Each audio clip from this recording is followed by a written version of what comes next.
All right, we're back in the swing of things. How's it going, everybody?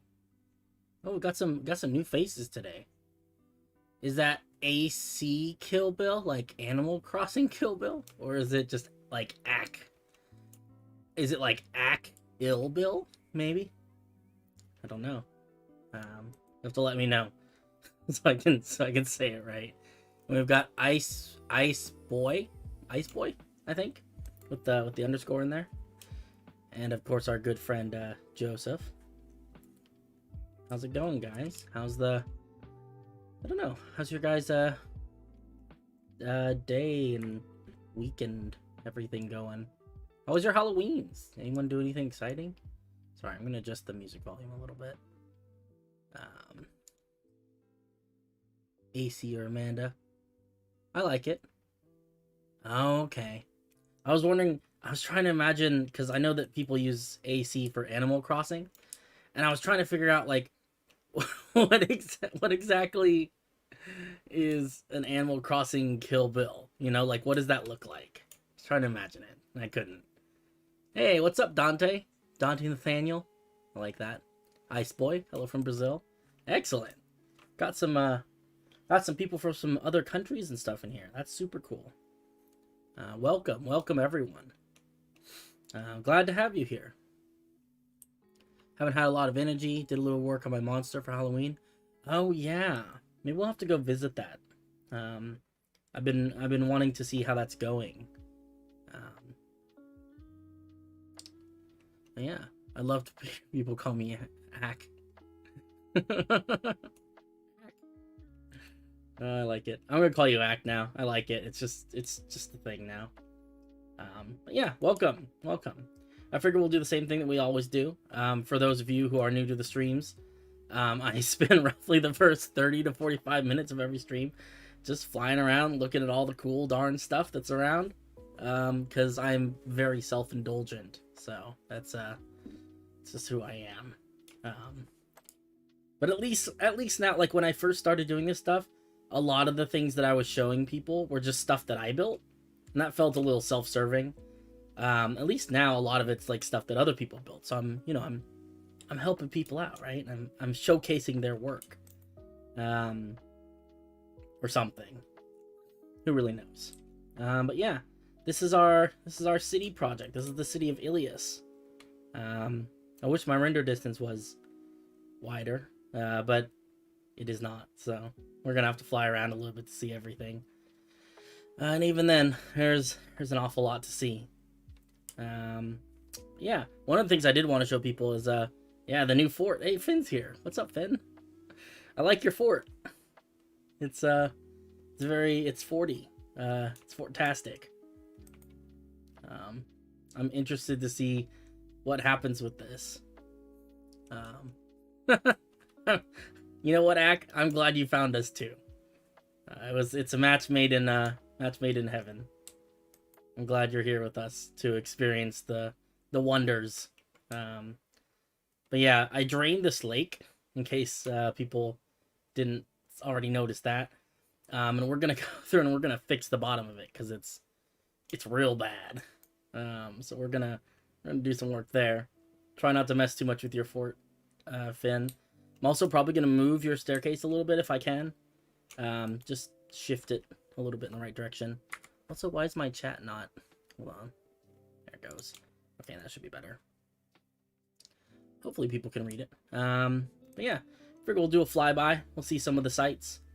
I don't know. The city just gets me. It's so exciting that it's getting like so done. We're getting to the point where you know, things are really filled in. And I'm really excited about it. We've spent so long on this. Some of us, it's been over a year working on this. There's a horse down there. Who's this horse? Does he have a name? He's not. He's just a horse. Okay, interesting. But yeah, there's still so much to do, guys. It's, you know, even though I talk like we're getting done with it, we have a ways to go. Like, look at this roof. Like, this part needs to be trimmed, and the inside needs to be actually built. That's going to be a thing that we do. But we're getting there little by little. I'm glad you like it so much, Hack. It's a labor of love. We've been working on this for, I want to say 19 or 20 months now, something like that. Oh, is it really? That's weird. I can still believe it's been. I can still believe it's. I still can believe. Is that can't believe it's been over a year? Yeah, it's crazy. Oh, awesome. Thank you. I appreciate that. Thank you for the host. That's super cool. Yeah, we'll get the word out. Let people see this cool stuff. You can see here, these are going to be buildings eventually. Still working on that. This building doesn't have an interior. It is currently just a big tower. I don't remember. It does have some interior. It's got a little bit. It's got like water elevators here. There's not much besides that. Let's see, what else? I don't know. This is coming along. I'm very happy with how this is coming along. This is a cute little... This is the town of Crystal Camp. And I know Phoenix has been a little bit busy with things lately, but I'm excited to see how this turns out. Yeah, we've got quite a big team. I think we've got 10 people altogether, who have just we've recruited people slowly over the course of the last year and a half or so, and we're slowly getting it together. You know, it's I don't know, it's a pretty cool project though. I'm very happy with it. So some of the new stuff that I should mention. Is that, you know, this project started as a default Minecraft world, like the regular generation, and then we just altered it bit by bit with like world edit and stuff. So all the way out, and you'll be able to see where it changes. So this is all default Minecraft stuff. That's why there's all the random holes and ravines and stuff. Once we get out here, though, this is custom. This is a custom world. You know, so what we're doing here is I picked up the entire city. It's a 1200 by 1200 square bedrock to build height, and I moved it with schematics into this world that I created in a program called World Painter. A little bit of rubber banding there. Hey, how's it going? How's it going? Your fleas, right? Your triaxial fleas. I was just over in Astroland earlier today admiring your redwood trees. They are absolutely phenomenal. I'm very excited to get those into this world somewhere. I don't know exactly where yet, but we're gonna be doing it. But yeah, yeah. I should also. It's a good point, MCX. We do have a community Discord if anyone's interested in joining. I don't know if one of you happens to have the link. Otherwise, I can toss it in there. I need to get a mod, or at least like a bot or something who can do it. But here, let me here, I'm gonna pause with this. I don't know what's a good view. We're not really close enough for anything for a nice view in the background. Oh, there it goes. Look at Finn. What a guy. What a guy. Props to Finn for like being on top of it. Oh, you can't post links? That's not good. I might need to edit some of my Twitch settings. Oh no, you're on YouTube, so maybe it's the YouTube settings. I don't know. We'll pause here for a second. Let me go grab the link and throw it in YouTube as well. Discord link. Then we'll put it in the YouTube. YouTube, right? Say something. I'm gonna say something. It's this one. Boom. All right, cool. Hopefully, yeah, but you click the link, join us on Discord, come and hang out. We got a lot of fun stuff going on. Nice group of people too. You know, I mean, I know that sometimes these Minecraft Discords can get a little bit heated. I think people get a very into it. But this one's pretty low key. Just a lot of nice people. Which I appreciate about it. I want to get your input on how to do some of the redwood branches. Yeah, at some point we'll have to have a chat about that, and we'll see what we can do. The one thing, Fleas, that I did want to ask you about, I was wondering if you would be able to.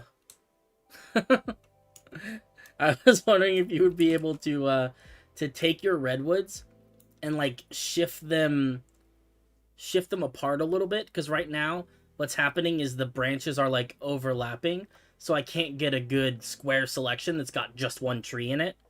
And ideally I'd like to be able to do that, because then I can put them as a schematic in World Painter and I can paint the world with them.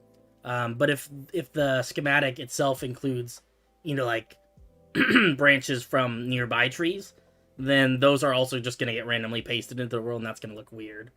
But if you're able to, I don't know exactly how you're putting together, and I didn't want to mess with it myself. But if you were able to just separate them out a little bit into their own little plots, that would be really helpful. But yeah, just minor stuff though. I love all the trees. I've been slowly trying to get them added as schematics. Just a lengthy process. I'm serious, if I join the Discord, I will be blown away because I can talk about builds in architectural language. It's a little bit of that, I mean, we've got some people who are very architecturally minded, but there's a lot of people who just like playing the game, and that's honestly that's how I am. I know that I don't know. I think that I've learned a lot in the last year or so, about how all this stuff works, and look at this bridge, right? Like, I didn't build this bridge, but it's very realistic. This is exactly how a real drawbridge would work. And that's super cool. But I think that there are a lot of people who just build stuff because they like building stuff, and that's cool too, I love this with the moss in the actual path. That's really nice. But yeah, we've got some new buildings. This area has all been created by Richard. He's Brainpox MC on Instagram, and he's just dude's insane. I don't know. This stuff isn't. It gets me every time just walking through here. These buildings are so. They're just so complex. There's so much going on, but it all works, I don't know how he does half this stuff. It's crazy, but it's beautiful, beautiful, beautiful stuff. I think eventually we're gonna get some more buildings up in here. So currently, who is calling me on the phone? Don't recognize that number. It's strange. Maybe I should put my phone on silent. That would be helpful. I'm very well prepared for this stream, as you guys can tell. But yeah. Yeah, eventually we'll have some more buildings up here. Right now, a little bit empty. We're getting there. Ice Boy just joined the Discord server. Nice. That's super cool. I'm glad you're there. For those of you who do choose to join the Discord, there is a creative community server called Astroland. I know it's very conceited, but I've accepted that that's just part of who I am at this point. But there's a community server we've got just a regular Minecraft world, and people are just building. You can go in there, build just whatever you want, or just fly around and look at all the cool stuff that other people built. The only things that we ask, there's some rules that you need to agree to. So there's a channel in the Discord called Astroland Links and Stuff. Head over to there. There's a Google form you fill out. You just agree to some simple rules, basic stuff. Just be a nice person, right? And then in addition to that, we also just ask that if you want to take any of those builds and use them for yourself, whether it be like structures or things like that, run it past me first, because there are some people who are okay with that and some people who are not okay with that, and I just want to make sure that everyone feels like their like their preference in that regard is being taken into account, right? It's like those old I don't know if any of you guys remember these, but the old previews at the movie theaters where they say, you wouldn't download a car, right? Just, creative intellectual rights and all that. We're a big fan of that around here. But yeah, absolutely. Oh, it's not entirely block by block. We definitely make use of commands and things. So like, I've got, I don't have it on.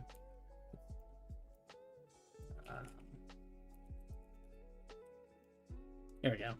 So we've got some plugins and stuff that let us do things, that let us, you know, like this is one shows us what our selections are, and we can move things around. We can lift it and twist it and flip it and stuff. So it's not entirely by hand. This is all done in creative also, so we can fly and stuff like that. But it was all built by people. We're not bringing in any schematics. As far as I know, everything is built by someone who was working here on this project with us. Oh yeah, I know. I put a little thing, but I don't think anyone saw it. But it is very helpful, I have to say. Let's see. Oh. Billions of it there. When I try to build something like this, I start to realize I'm bad at building and then quit. I have like 50 building worlds now. It's a lot of memorization of the commands. It is. I have like a weird knowledge of commands now. Like I probably know more about the commands than I can like name the 50 states or like the cities in the area I live in. Basic kind of stuff. It's crazy. You wouldn't steal a car. I thought it was you wouldn't download a car because it was talking about. Because I think that the commercials were specifically about people who would bring video cameras to movie theaters and videotape the movie and then sell the VHSs. Because I remember because I had a friend who was doing that. It's on fire. Oh, but yeah. No, this place is just looking great. I love these buildings.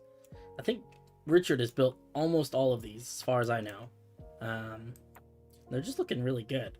And also impressive. It's for people who are new. I don't know if they'll understand, but Richard Brainpox, he's one of our he's a really great builder. He builds really big things though. So like this building was, by his own admission, a small building, which, you know, it's like 5 stories.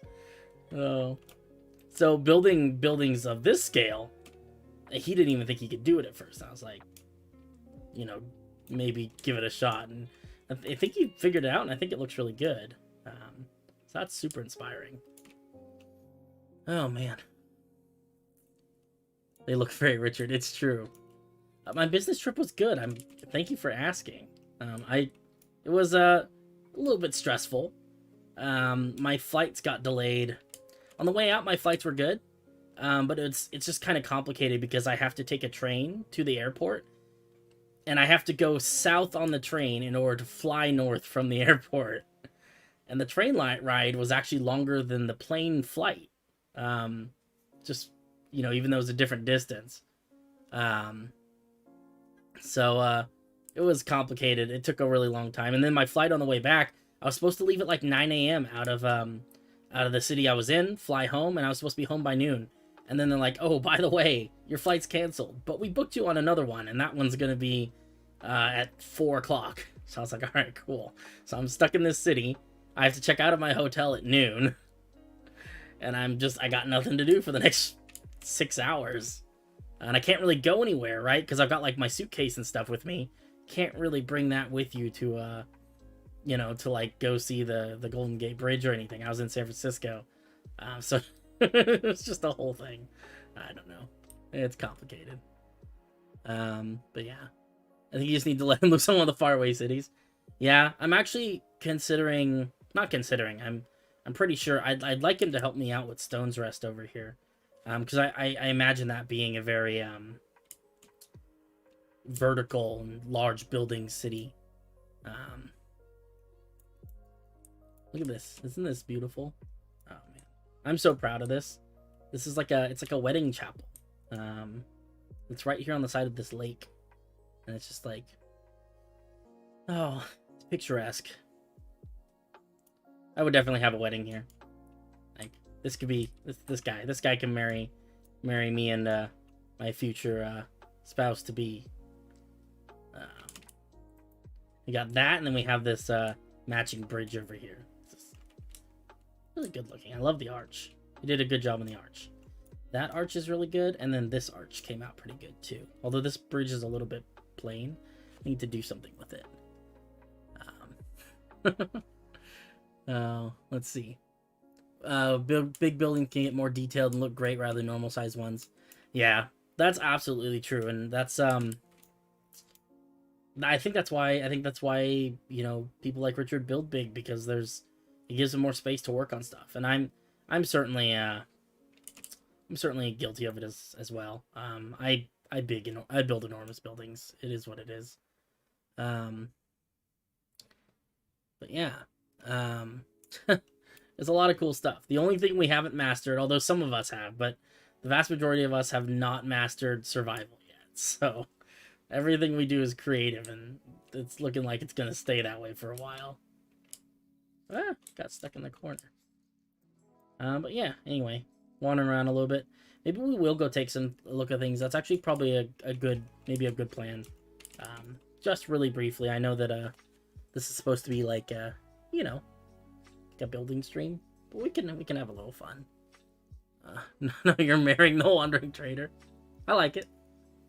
I'll marry him. He makes slightly less annoying noises than the villagers, so I'm down. If you want to, you should show them the stuff in Astroland. I'd love to get your reaction to the progress I've made. Yeah, sure. Is the modern equivalent to old builds like Aquila from Fire UK? I have no idea what that means, but sounds very fancy. Full detailed medieval cities, yeah. That's about what we got here. Although I think you're definitely right. This is like, it's like neo-medieval, right? Because medieval cities did not look like this, but it's fun. It's fun. Maybe we will pop into Astroland briefly. Just fly around, see some things, show people what they're in for if they'd like to join us in Astroland. Okay, we'll do it. Short detour. Okay. So this is Astroland. This is our little server thing. It's a lot of fun. This one's it's a little bit more chaotic. Things are, you know, because everyone's building all sorts of different stuff. So this is Shroomland. This is built by one of our good friends, Raybop, who's just going crazy with the mushrooms. I love it. Got some big trees, some crazy towers, some references to TV shows that I have not seen, or maybe video games. I don't know exactly. We've got flying airships pulled by whales. We have giant signs expressing their need to help us with our extended warranties. That one's covered in honey. Yeah, sure, absolutely. Well, did I say I haven't played Minecraft? By means I haven't played the real Minecraft, only downloaded the free ones. Oh, okay. That's super cool. It's a really fun game. Let's make this. But yeah. That's super cool. At some point, there was some talk about maybe starting up a survival server here in Astroland. Just teleporting everyone off into some distant corner and locking everyone in survival mode for a couple weeks. But I don't know. I don't know. I mean, if people would be interested, we could certainly do some survival stuff. Yeah, and let's see if we can go find the. I forgot that I put this over here. That's the layout for a mansion, by the way. I know it doesn't look like it. That's what I said. Let's see here. Persona 5 is a video game. Oh, that's the dude with the mask and the Take Your Heart. My siblings' houses built square houses at the time. I felt bad for them, so I surprised them with new detailed house. That's super cool. I like that. If I had skills, if I had the ability to build things in survival mode, then I would do nice things like that for people as well. But I don't, so it doesn't work out. Let's see. It is the layout for a mansion. Although Taby does, and Gumpy they have both admitted that that's not what it appears to be. Like these redwood trees, though. These were built by our good friend here, Noah, also known as Triaxial Fleas. Like, they're just, I don't know. I feel like you have to walk on the ground, because, like, look at how tall these things are. These are just crazy tall. Oh, man. This is going to be super cool. I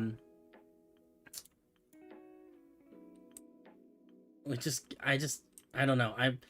Every time I see these, I just want to build tree houses and stuff, you know? These are like less than 100, but still pretty darn tall. I've been looking at the map, trying to find like what's a good place that we could put a redwood forest, you know?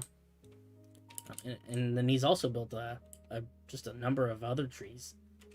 Got some pine trees, some other coniferous kind of stuff. These are all really great. This is a great variety too. That's what I like.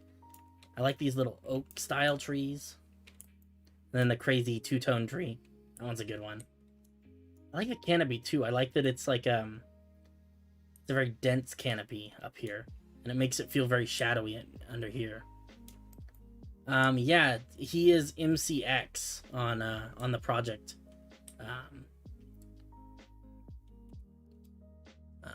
But yeah, we can we'll hang out here, do some stuff with redwood trees for a little bit, then we'll go see the monstrosity that MCX has created over in we have a little Halloween area that never really got off the ground because I got really busy around Halloween, so it didn't work out so much. These trees are so big. That was our buddy Triaxial Fleas. Excellent. Man, I don't know. I don't know how you build trees like this. This is crazy. This is a lot of. Can you imagine just a forest of these though? Look how far. Oh, look how long it takes to fall. These things are they're enormous. I like it. I'm wondering. I'm not even sure if I remember what redwood leaves look like. Well, I mean, they're needles because they're redwoods are coniferous, just like pine trees and whatnot. So they got the little scrubby needles, but I think they have really short ones if I remember correctly. Yeah. If you're watching the Flea, if you're in the stream and on the server, there's going to be a bit of a delay. It's like 15-20 seconds sometimes, so just yeah, Zop just works. I think oh, thanks. I'll take a look at it after the stream. Yeah. I like this. This feels like a good. I think that what was lacking before is that the branches didn't they didn't branch. So they were just a big thick branch with leaves on it. But I think this is probably a better setup where you've got a branch and then you've got, what do you call them? Sticks? I don't know. Like small branches that come off of them. I think the full blocks are too much. I think it might be too bulky. Because I think that, but I like these ones with the fences because I think that it does a good job of you've got a thick main branch, and then you've got like the little branches that come off of that. These are really nice. I love the shape and everything. But yeah, no, I like trying to see. Are they different styles within the? I see that those ones don't branch as much. I think Emerald is probably a good starting place. The diamond ones aren't bad either, though. It really just depends on I don't know. Let's see, the emerald ones. This is an emerald one. How does that look?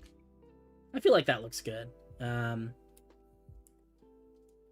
diamond ones I like too, but I'm a little bit worried that with the diamond ones, once you put leaves on them, they might be too big. I don't know. I think the other thing that might be interesting that you might consider is that a lot of these big trees, they have the thinner branches out towards the end of the branch, but at the base where it connects in with the trunk of the tree, there's actually not too many leaves most of the time. But what happens is the branches get shorter and shorter as you get towards the top of the tree, and so once you get to the top, the leaves are pretty close to the body. Oh, I see. Yeah, I like the diamond ones. Yeah, I think diamond is gonna be diamond or emerald. I think those are both really good, and I don't know if you can hear me. I guess I should probably type this into the chat just in case. Let's see.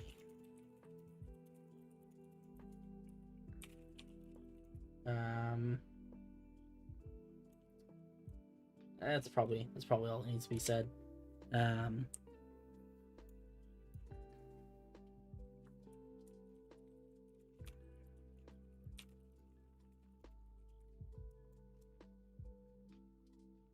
Yeah, no, these are looking fantastic though.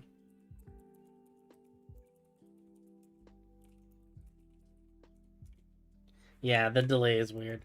All right. But yeah, that's super cool. Let's go take a look real quick at the Halloween area, and then we will and then we'll go actually build something because it's already 6:30. Where am I? Here's spawn. All right. Kind of blocked off our little lily pad road too. It's kind of sad. Halloween things. Yeah, they're enormous. Halloween village. Oh wait. Boop. All right. So this is like a little bit to the north. You see all this crazy gold and diamond stuff. Delay test part 2. We've got this. This was my contribution. I made a scary pumpkin. The hashtag spoopy. John made this. He's another one of the project people. It's a skeleton emerging from the ground with fire hands, and then then MCX came along and decided to construct this monstrosity, which is just horrifying beyond all belief. It's just, oh no. I don't want it. It's awesome, but just, oh, it's freaky. Look at I think this is a hand. Look at those freaky fingers. Look at how freaky it is. And the face is freaky. It's got like stalk eyes on one side and not stalk eyes on the other. And it's this big old beak looking thing and pointy little glowy teeth. And then over here, you've got it's ripping a bee dragon in half. Bee dragon was coming over to help out or to fight or to hang out. I don't know what it is. But we've got some tentacles growing out of the ground that are just tearing the poor guy asunder. These are terrifying builds. The bee dragon is dropping a bucket of something. I think that might be. It could be blood. Could also be like lava or something. I don't know. It's he's not having a good day though. I'll put it that way. And look at this. This might honestly be my favorite part of this entire thing, is that this landscape has just been turned just straight black. Look at this. Isn't this freaky? These trees especially just, it's like it reminds me kind of what is the name of the game? There's a video game that's kind of like this, and it's a platformer. It's a creepy platformer I played a long time ago. I don't remember what it's called. These trees are just freaky. Landscape is just, and look at it, it's spreading. Oh no. I'm a big fan from a creative perspective. I am not a big fan from a sleeping nicely and not having nightmares perspective. So, you know. Limbo. Yes, that was the game. Oh my god, how did you know that? What does this say? This is a community project, so feel free to build something. Theme Halloween Village. I like it. Look at the spooky mansion. And then we got someone built another little spooky thing. Look at that. I like that skull. I hadn't seen that before. That might be new. That's super neat. I like this. This is all really cool. A little house. Like a storage shed, maybe? Don't know. And then I think there's one more part of the build up this direction. Honestly, scary and spoopy. The bucket is supposed to be... Oh, gore. Okay, I get that. Monster will eventually be the same color as the landscape. Oh, yeah. That's freaky. Look at this little, this is a cute little haunted mansion. I love the color palette. I like these, like the zippery edges. I don't know what you call that, if there's an actual term for that. And I think Gumpy built something over here.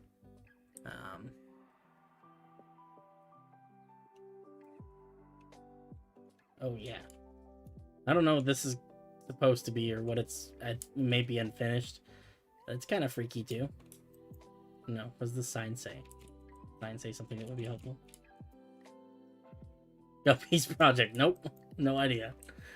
I don't know. It's a portal to the void. Maybe that's where the monster is coming out.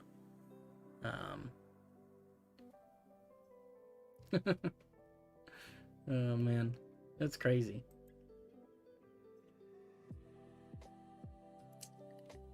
Yeah, I'm excited to see this one finished.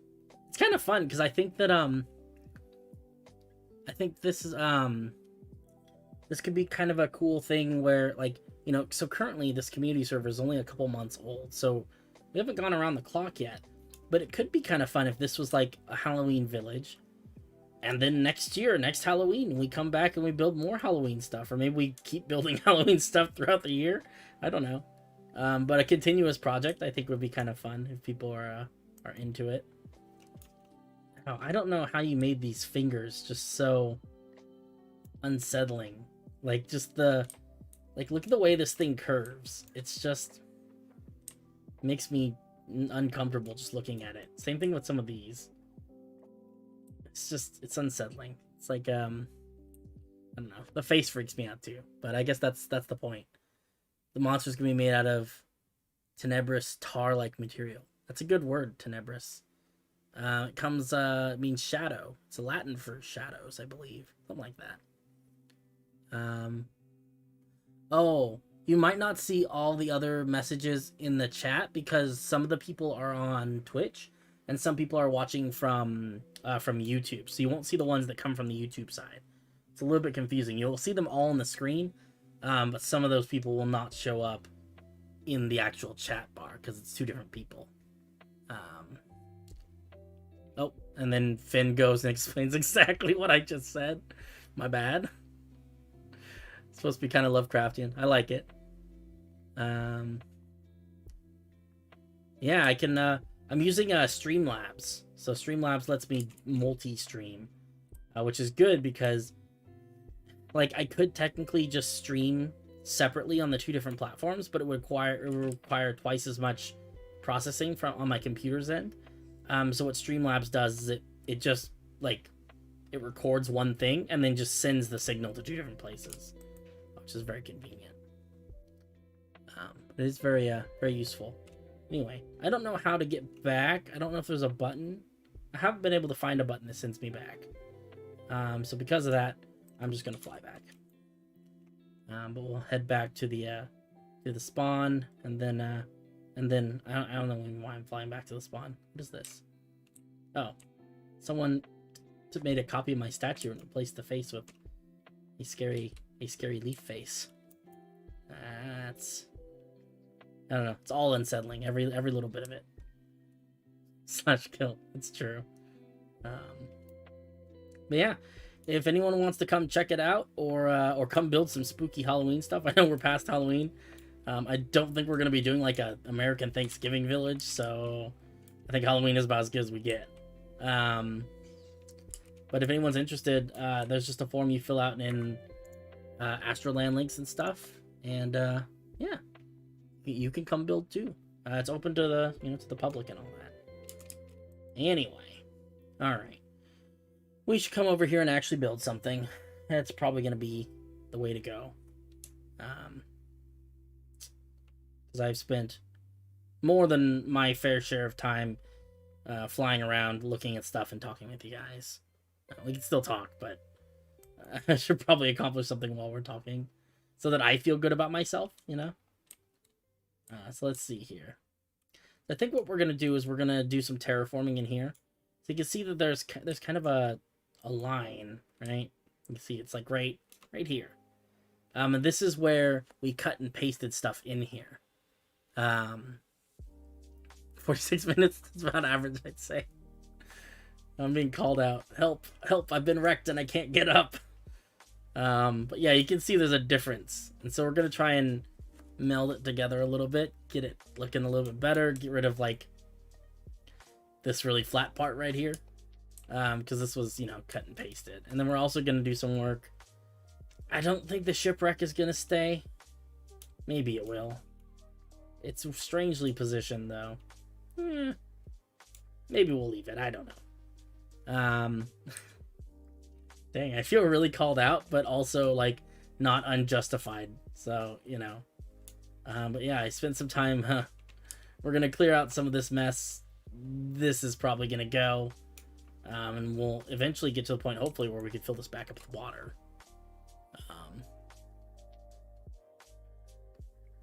Yeah, honestly, I was thinking like we could build a better shipwreck than this, right? This is default Minecraft shipwreck. We can always make our own, exactly. I know at least Gabriel's got a nice ship, not a shipwreck, but a ship schematic that we could artificially wreck, right? Let's see. All right, let's do this.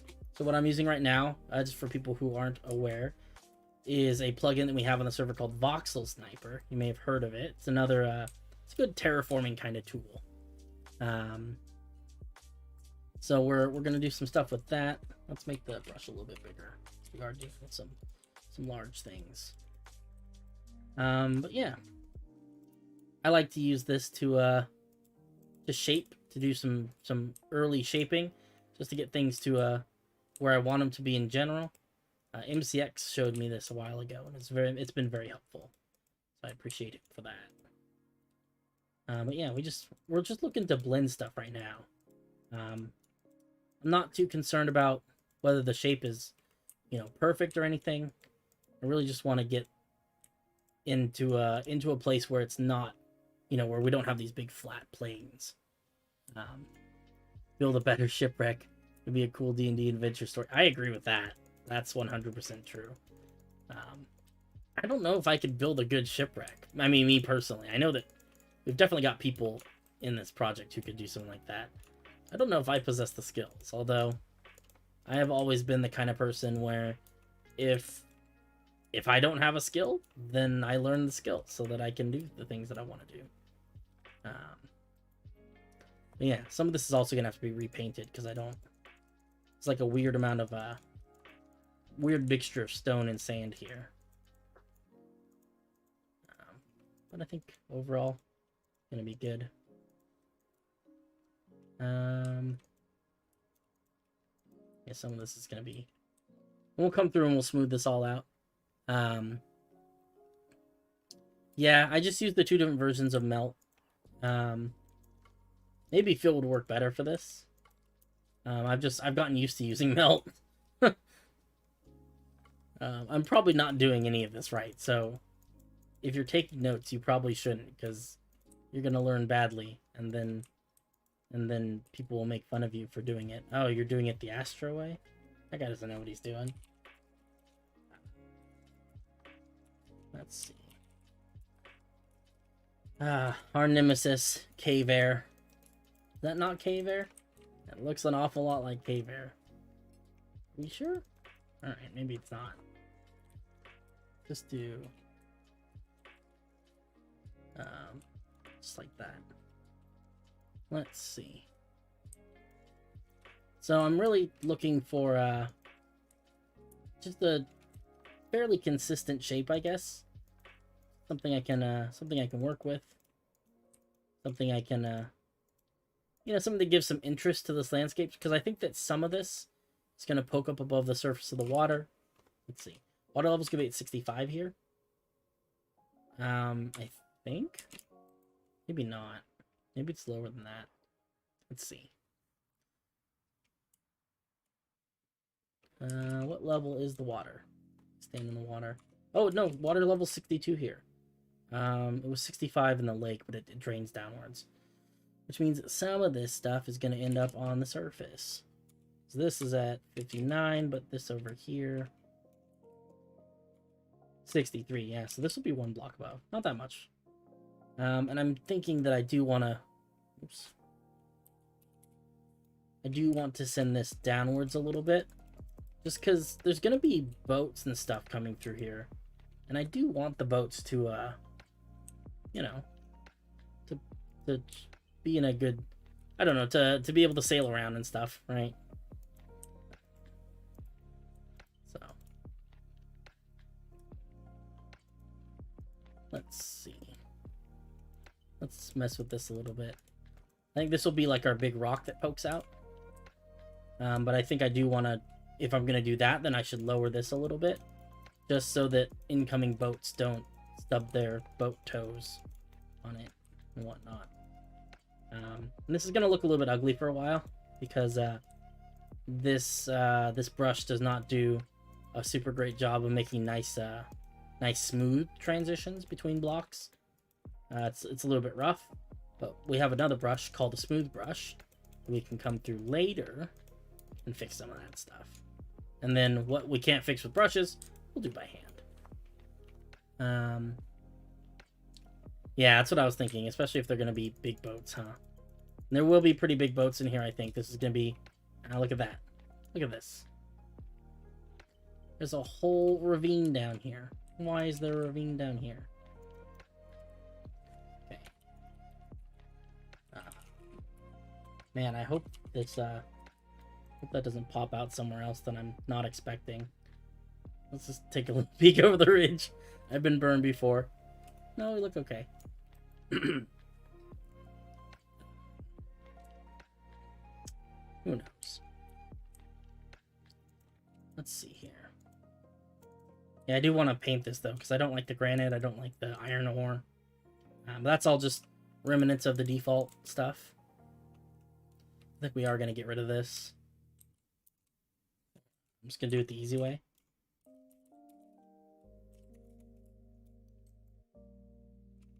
Easy way. Oops. There we go.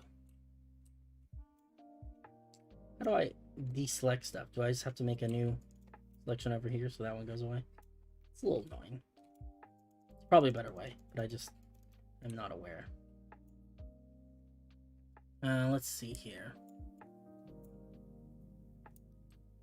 Oh, yeah, but MCX, just like that's just how I measure things. I recognize that like officially the water level is a different place. But the way that I measure things in terms of water levels for my own reference when I'm building stuff is I just count when I'm staying in the water, what level am I standing at. It doesn't really have anything to do with where the water actually is, which would be smart, but that's not how I do, which is less good, but it's okay. There are things I like about it, there are things I don't like about it. It's useful in what am I talking about? Hold on. It's useful in some situations and not useful in others, you know? So I think that overall there's some pluses and some minuses, and it all evens out in the end. But it definitely, like, there have definitely been a few instances where it's like, wow, this is really useful. I really like having this. And there've been a few where it's like, oh, this is not as useful as I'd like it to be. And then I end up doing stuff by hand, but that's okay. Don't know why there's so many, I do know why there's so many holes, but let's see here.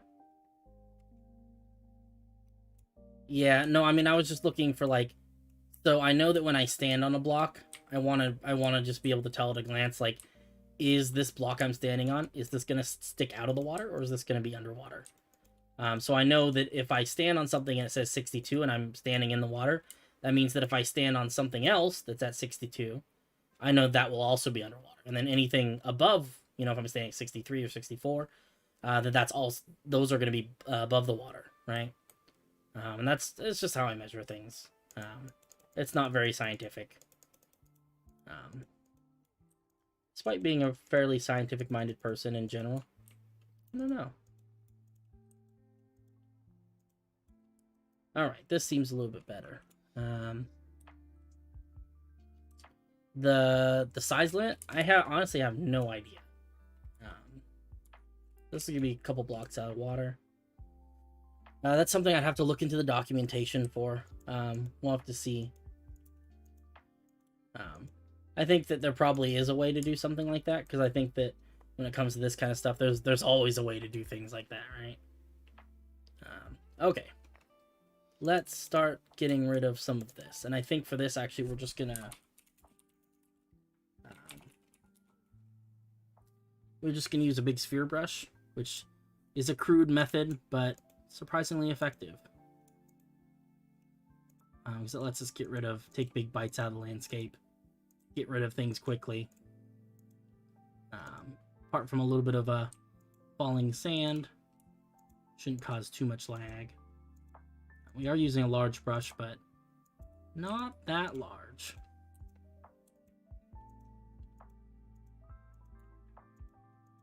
Let's get the general shape.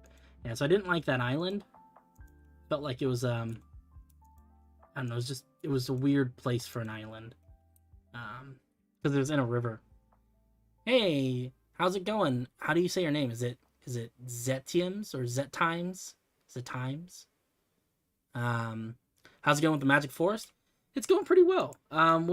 We've gotten a bit of... I'm trying to think of how much progress I've really done on the magical forest part of this so far. Not a lot in recent memory. But it is coming along. I've been working on little bits and pieces because, you know, it gets boring doing the same thing over and over again all day long. But we are getting there. We are making progress, which is good.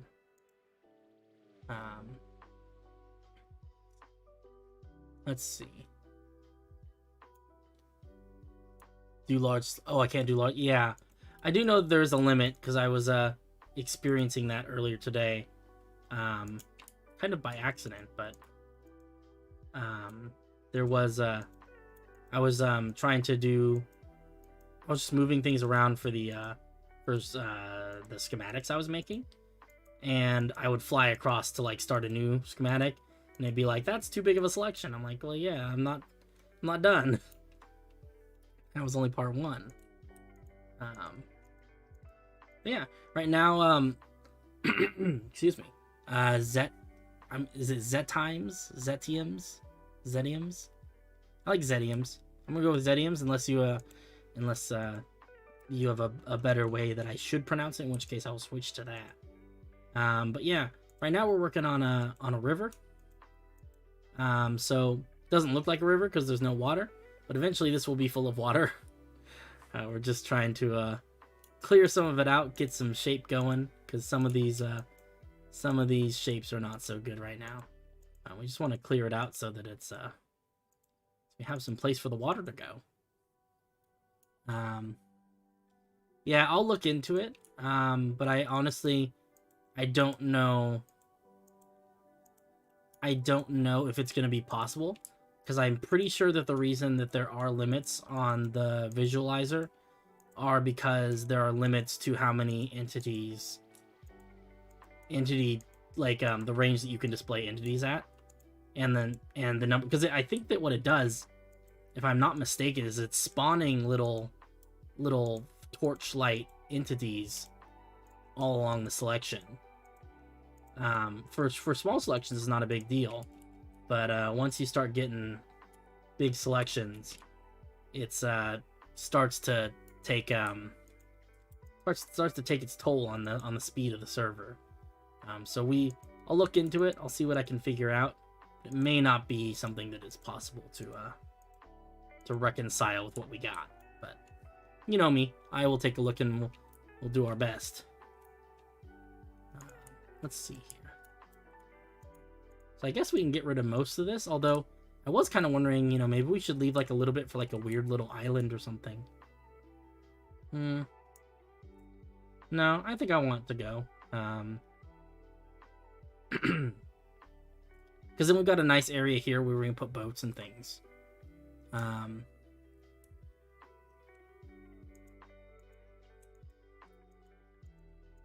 Let's see. Let's get rid of some of this. There's a wolf on this weird little island. And I'm sorry, wolf, but at some point you are going to have to move. Because there won't be an island for you to hang out on anymore. Oh, there's the turtle, too. I'm sorry, turtle. The animals are all going to die, and I'm going to feel very sad about it. Oh, it's kind of one of those greater good things. I don't know. I gotta change the shape of this area somehow. And unfortunately, sometimes that means some animals gotta go. I sound like a villain out of a Disney movie. These animals are getting in the way of my construction project. We need to get rid of all the animals. I didn't like animals when I was a child. I kicked puppies because I'm a villain. Very Disney villain of me. Oh well. Alright. Got some really crazy light glitches going on. Always good to see. That's okay. All of it will be fixed in time. There's a lot of like weird underground water here too. Don't know where all that came from. I assume it's just from like the regular default generation caves, because this was that's where the lava's coming from, I'm sure. I'm trying to remember if I remember seeing a lot of water underground though.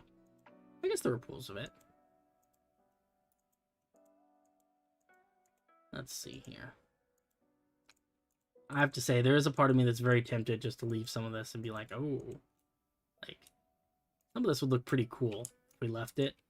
But I think that, just like with a lot of things we've been talking about, that this is something where,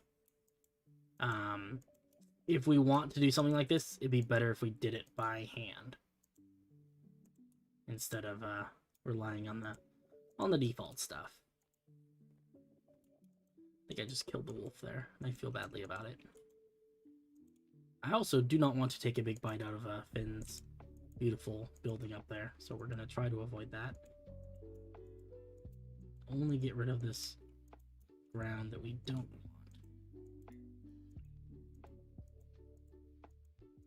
This is taking actually a lot less time than I thought it would. Honestly thought this would be a much longer process, but it was pretty quick when you're deleting things with an 8 radius sphere. Better for worse. Luckily, I had no intention of saving any of this, so. Okay. This is better. See if we can smooth some of this out a little bit. Get a consistent sort of riverbed. We will. Hey, the turtle's still alive.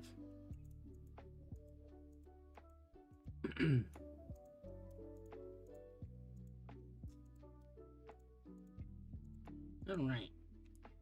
This is good. This is going to give us a lot more space over here, where we're going to be able to. Is that another ravine? This is the same ravine. And ravines be crazy. It's a crazy, crazy generation. Okay, that does not emerge anywhere weird. Let's get rid of some more of this. And then we'll come through and smooth this all out you know. Sorry, turtle. I don't want to remove too much there, or he's gonna die. Look at all this. Look how many ravines there are. It's like Ravine City. Ridiculous. Oh, and that's Cave Air.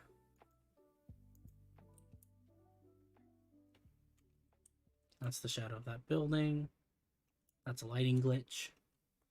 Zetiums. I like it. Zetiums. It's like a... I like people's names. I like hearing about where people get their names from. Online, especially, because, you know, people's regular names a lot of the times just, I don't know, my parents thought it was cool. But your online persona, you know, it's something different because it's something that you get to pick out, you know? And some people have really complex stories for how they got their you know, their in-game names. And some people have very simple stories, you know? I was 9 and I thought it sounded cool. That's perfectly valid. I like that. I don't know. It's interesting to see the thought process that people have, though. You know, for some people it's like a personal thing, you know, it's like, oh, this was the name of, I don't know, a childhood friend or something like that. And for other people, it's like, you know, this is it's an expression of who I am as a person. Something that's important to me, you know, things like that. That's also really cool. Oh, there was a lot of squids inside that.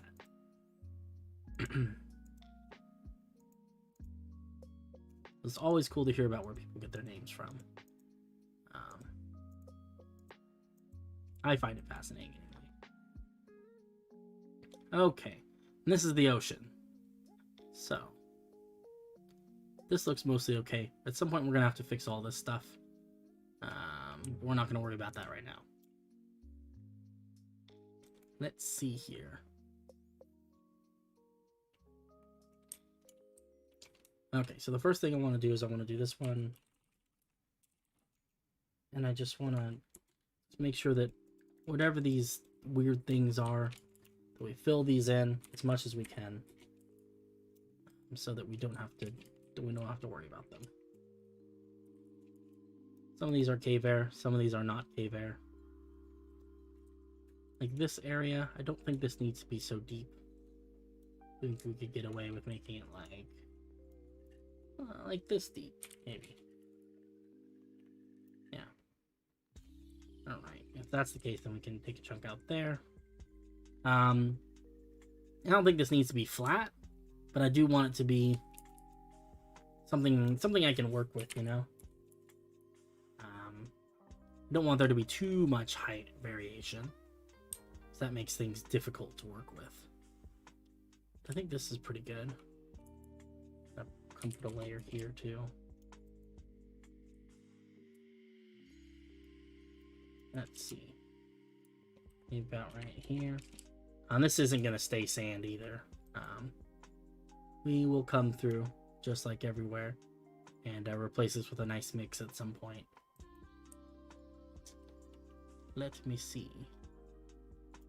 This is all gravel. This is like a weird amount of gravel. Is this naturally generated? There's so much gravel. I don't know. I can never tell. Okay. That's cave air. That is also cave air. There's cave air there. There's a dolphin swimming. Dolphins in these puddles. Feel a little bit weird about that. Let's see.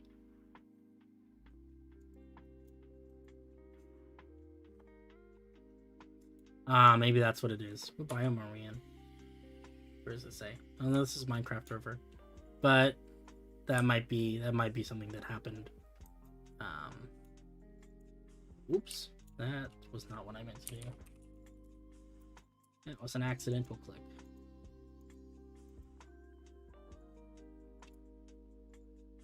Alright. This seems pretty good. Definitely needs a bit of work, but in general I think the shape is pretty good. I'm trying to decide if I need to do anything here. I think we're gonna build a bridge. That was my plan anyway. Catch you later, Finn.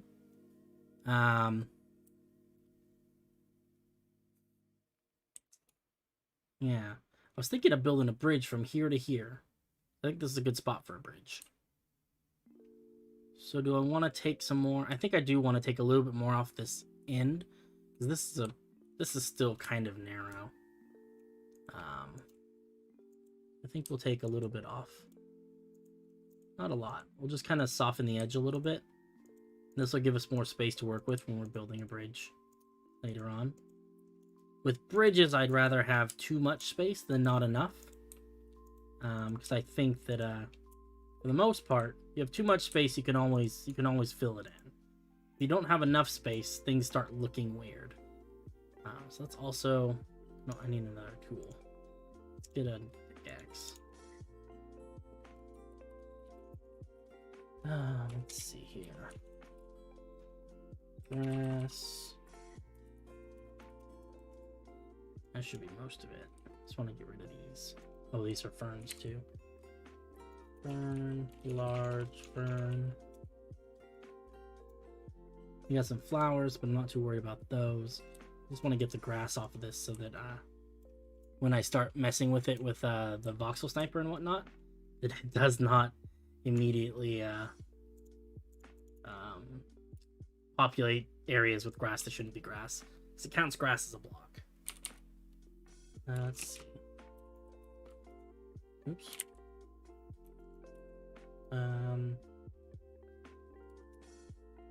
Just have to be careful that I'm not below anything that's going to get negatively affected by the gravity brush. Okay. That seems pretty good. I think we can work with that. I think materials are probably next. Because I think that getting this all to be the same kind of material, and then we can change it back at the end. That'll also help with the gravity stuff if we change everything into sand or gravel. I think we'll go with sand. Sand's kind of a... It's a comfortable place for me. So let's go into here. Let's see. Sand, 8. Mask. This is going to be gravel. Stone, andesite. What else? Okay. Cobblestone. I know that I added a bit of that. Dirt. Iron ore. Coal. Ore.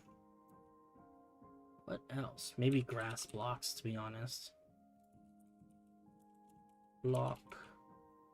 What am I missing? Got some mossy cobble.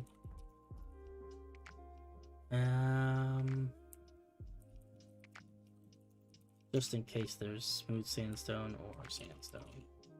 Okay, this should be good for now. Nope, there's something else. What is this? Dead fire coral?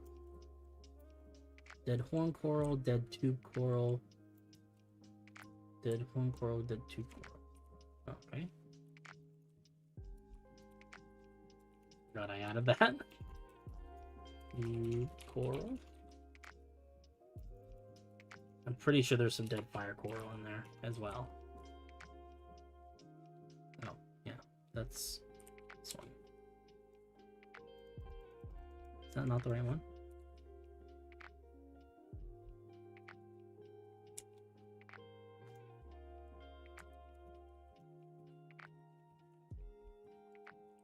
Why is it not changing things?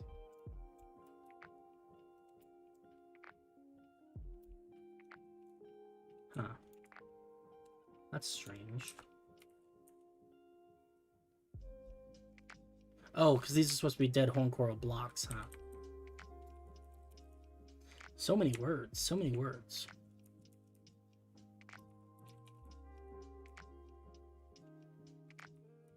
Okay, that's a little better. It's also coarse dirt, apparently. Coarse dirt. And gray wool. Just in case. I know those are some of the other ones I've been using. We'll just go through here and paint all this. It's going to get a little bit blinding because this sand is really light colored. But I think ultimately this will help.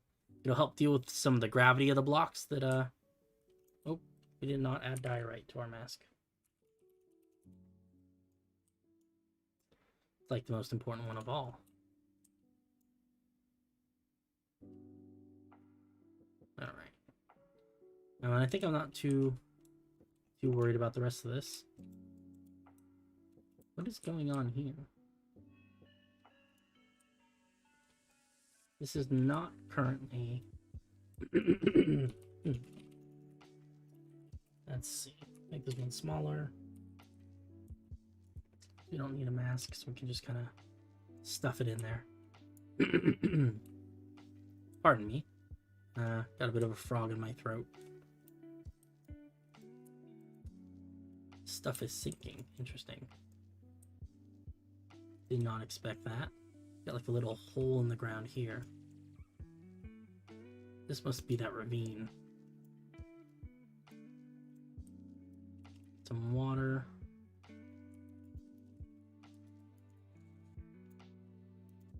Man. Oh, they never make it easy, do they? Alright.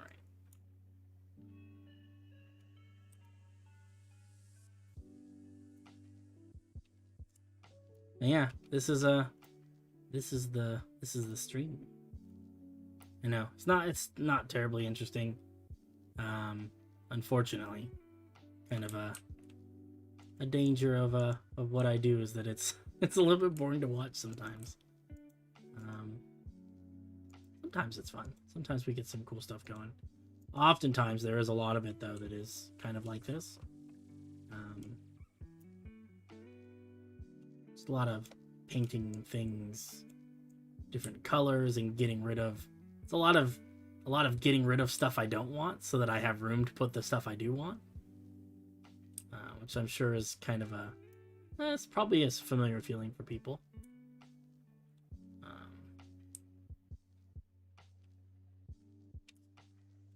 Gotta get rid of the less useful materials before you add the good ones. I find it relaxing to do. To be honest with you guys, I don't think that I would ever watch someone do this, which is why it's I don't know, it's surprising to me that people like watching this, or that people are, even if they don't like it, they're willing to watch it. Because I don't know if I'd watch a stream of this. I like doing it, but I don't know if I'd ever watch someone else do it, I guess is what it is. Diarrhea. Oh, it's funny, I like it. Oh, we got another ravine situation.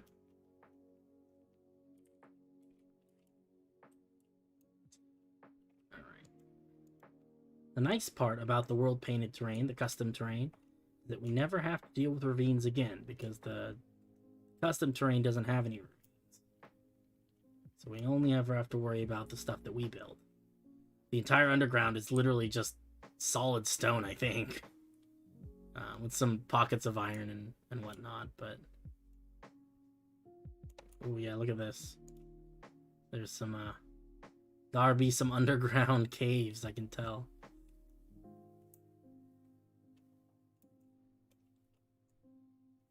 But that's why we do it. Typing an essay while you do this is good company. I like that. And I guess I understand that. I definitely do. I'll watch streams and like leave them running in the background while I'm doing other stuff. So I can that's a big ravine.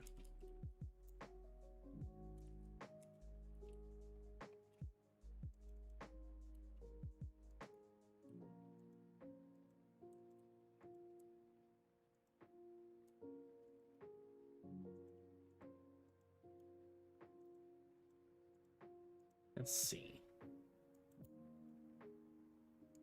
I'm not doing a ton of talking right now. I think what I might actually do is turn the music up a little bit and talk a little bit less while I'm doing some of this.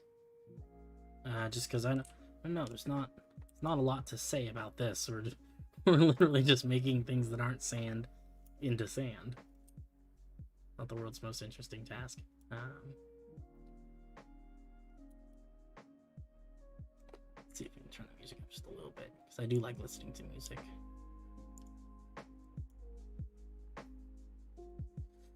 Oh my goodness. Can't believe it's already November. Just wild. Feels like, I don't know. I mean, it doesn't even feel like October at this point, to be honest. Feels like, maybe like June or July. Time passes differently. Passes you by if you're not paying attention. I'll probably go another 45 minutes or so.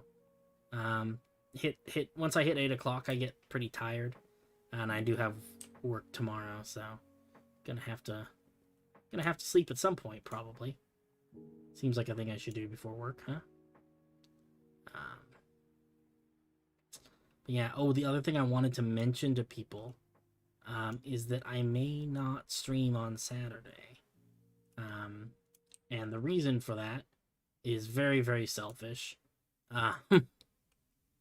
I'm a fan of League of Legends. If people were not aware, it's a frustrating, terrible, toxic game, but I do enjoy playing it. And the World Finals for League of Legends are happening Saturday morning.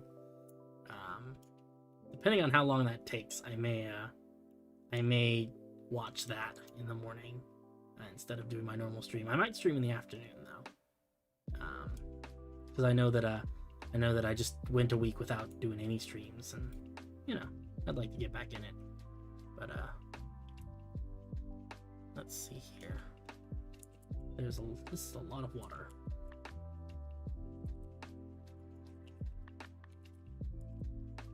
Oops.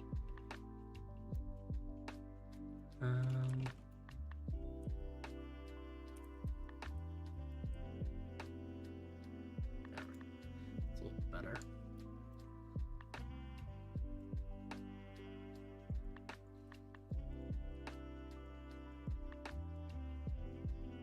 But yeah, we'll see how Saturday goes. We'll see how we're feeling on Friday.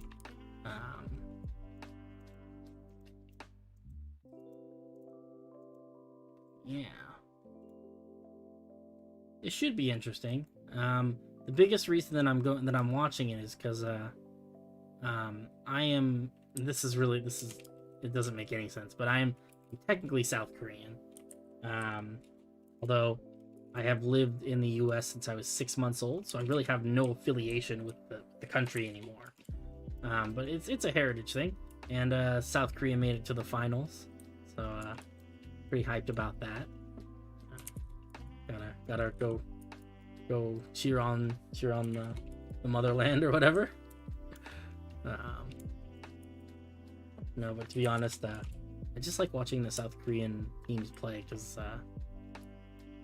I don't know, Korea in general and China, it just seems so much more intense about and like serious about especially like esports and stuff than like the US or even parts of Europe. Which is not to say that the teams from other countries like the US and Europe and stuff don't do a good job, but I feel like there's like a cultural element where, like, I don't know, like there are people who will just straight up devote their entire lives to it, without a second thought. And it's like, I feel like, at least here in the US, it's like one of those things where, like, if you told your friends, oh yeah, I'm quitting school to go be a professional esports player, I'm gonna go play League of Legends professionally for a living, people would look at you like you're crazy, right? But there are areas where that's not the case, where people I don't know, where it's like, oh yeah, cool, my brother did that, he's moderately famous. I think that's kind of neat. And as a result, particularly in League of Legends, the Chinese and Korean teams seem to get all the way to the finals more often than the US teams.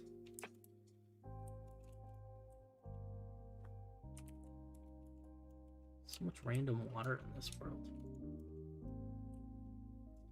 Oh, got like a waterfall there.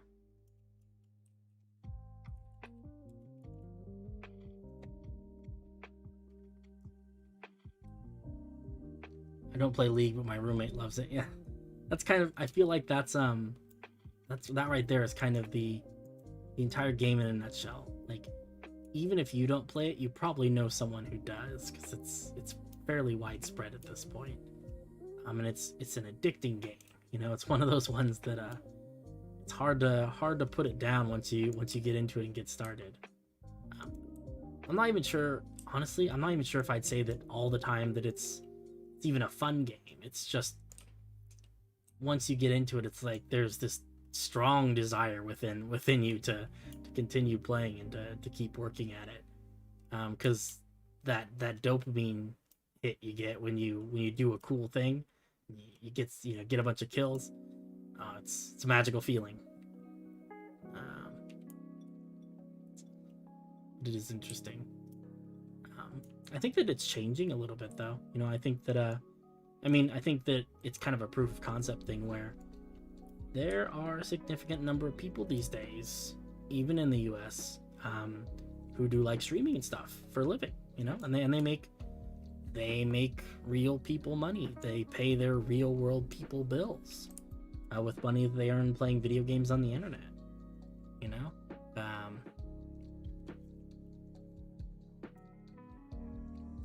Yeah, it's definitely difficult, and when I think that that's part of it, maybe is just that you know, it used to be the case that if you were going to go be a professional football player, you know, in your little small town, that, you know, that was something that seemed realistic, because people, you know, there wasn't a lot to compare to, right? But these days, you know, everyone's doing it, and so because of that, you know, I feel like you know, it's the same thing as becoming a musician, which is not to say that you can't become a professional musician, but it is definitely harder these days to do some of that stuff, just because or at least there's more judgment, I think, because there are so many people, so many examples of people who have done it and not made it, and I think it's scary, not just for the people doing it, for the people around them, you know. You're right.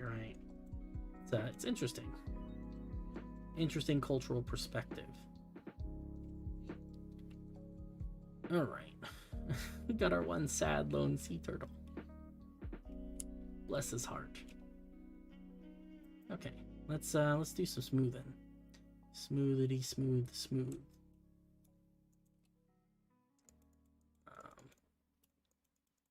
Fill in some of these areas.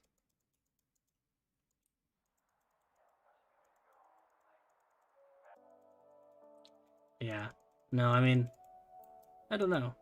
It's funny because it seems like I would be one of those people who would have been, oh man, all my life I want to be a professional, play video games for a living, you know. But I've never felt that, not really, until until Minecraft. And now it's like, man, if I get paid real world money to play Minecraft and I could just do that for a living, that's the dream right there. And I understand it now. I feel like it was something that I didn't quite understand why people felt that way. It was always kind of like, okay, but like, why don't you just get a real people job, right? But I get it now, you know. It's Minecraft has changed the way I think about it, because it's just a fantastic game, and I do enjoy playing it. And it is something that I like enough that I could legitimately see myself doing this. You know, if someone gave me an opportunity, if someone said, hey, I'm going to pay you money to build maps for me professionally, right? Or to, you know, or if I could get this streaming thing off the ground to the point where I was making livable income, you know, man, I think I'd jump at that opportunity, which is funny because I don't know if that's something I would have done, you know, even a couple of years ago. The idea to become a pro something has become more mainstream, so more people are going to try, but not everyone can be a pro. Yeah, the 1% is becoming a larger number of people, I guess. It's a little bit of that in pro gaming. I'm glad you didn't use floor, so I don't have to. I thought about being a YouTuber, but I feel like my time to do so has kind of passed. I don't really want that pressure anymore. game dev. Yeah, I get that. You know, I mean, and it's, you know, it's interesting because I don't know. I mean, you say that your time has passed, and maybe that's just a personal observation for you, but I do feel like this is a day and age. We live in a time when anyone at any point in their lives can, you know, can work on it, can take those steps to try and to pursue that dream of becoming, you know, even, you know, maybe not professional, but like, you know, even as like a, you know, like I'm doing, where it's like a life consuming hobby. Like that's a good way of putting it, I guess. You know, but it's I don't think it's out of reach for anyone. I think that, you know, there's more competition these days, and I think it's definitely harder to do it on a professional level, just because, like you said, there are so many other people doing it. But I don't feel like it's as much of an unattainable dream as it used to be. You know, it used to be kind of the type of thing where people were like, okay, but for real though, what are you gonna do, right? But I think that we're reaching a point where that might not still hold true. You know, it's I don't know. I mean, I feel like I'm doing a moderately good job of doing a little bit of Minecraft and stuff, and doing streams, and still keeping up with my day job and everything. You know, obviously I'm not a professional or anything, but I'm doing what I love, and I'm finding time for it. Just something that you know, I think there are a lot of tools available to people these days that make it easier to find time for it. You know, the fact that when I want to stream, I can press a button and my stream's live, you know?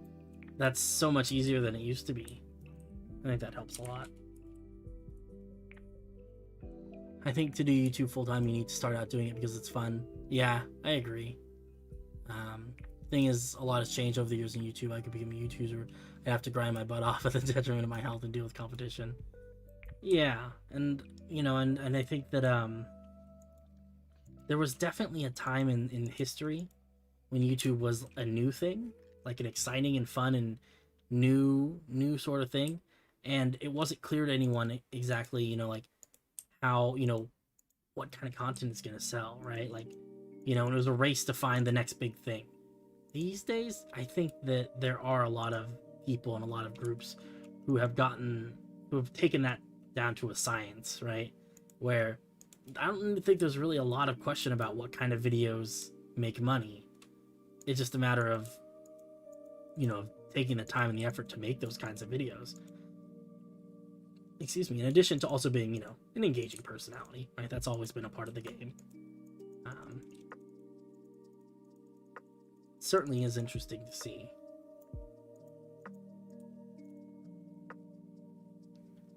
Oh, there's another ravine that I somehow completely missed.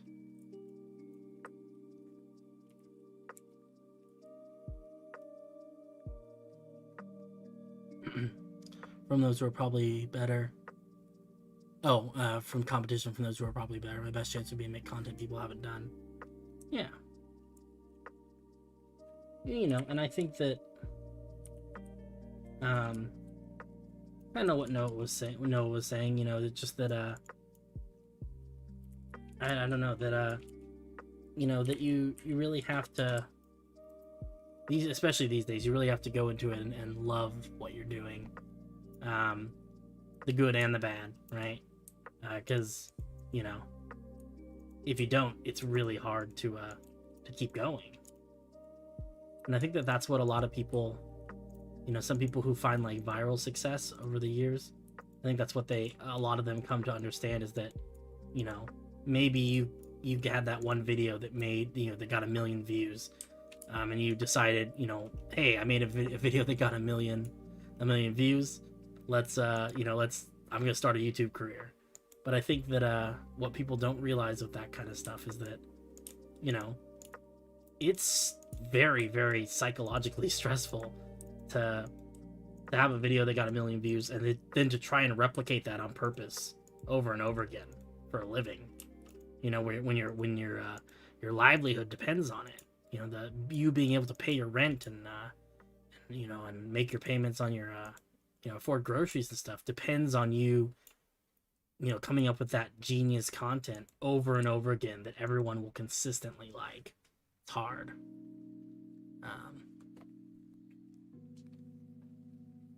That's the other thing, making people want to watch your personality. Yeah. It's true. It's hard. My dream job is to go into politics. I like that. To be honest, you seem like a very nice person, and I think that politics could use more people like you. Not to say that politicians are bad as a general, you know, group of people, but definitely, I don't know. It's complicated, and I think that there's definitely something more of an emphasis. It feels like, at least from as a normal average person, you know, that it's difficult to find representatives who really seem to understand what's going on. It feels like there's a lot of emphasis these days on money, which, I mean, could be a completely unfounded observation, but and very biased, I might add. I do that. Politics is a dirty word these days. I wanted to do it more in high school when I enjoyed video editing more, when the site did seem chaotic and unstable, which sounds weird and gross, but it's what I'm into. I like it, you know. It's kind of awesome, you know. Same deal though, right? You know, you're right. Politics is just as much work, if not more, as any other job, you know. Probably more, actually, I would think. Seems like a very stressful kind of job. But hey, if you love it, you know, if it's what floats your boat, then all the more reason to shoot for the stars.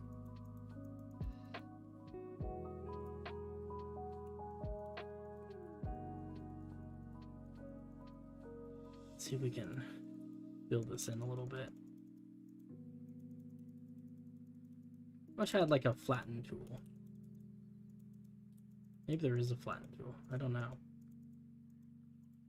I guess the fill tool would work well here. That's what I'm trying to do. I'm trying to learn the history of politics in the U.S. Interesting. There's definitely, that's a deep rabbit hole, for sure.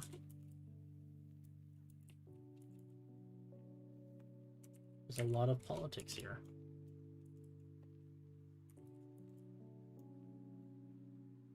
All right.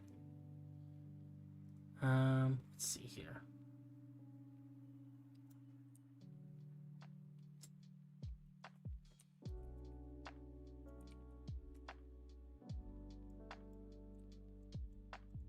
A little bit better at this, maybe.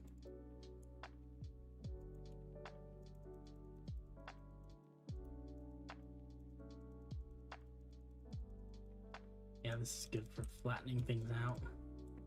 That's what I'm looking for. Lots of holes, though.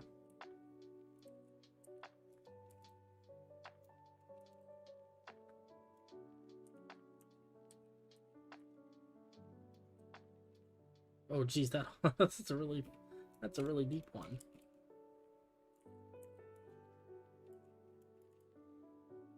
Have I ever gotten into Magic the Gathering?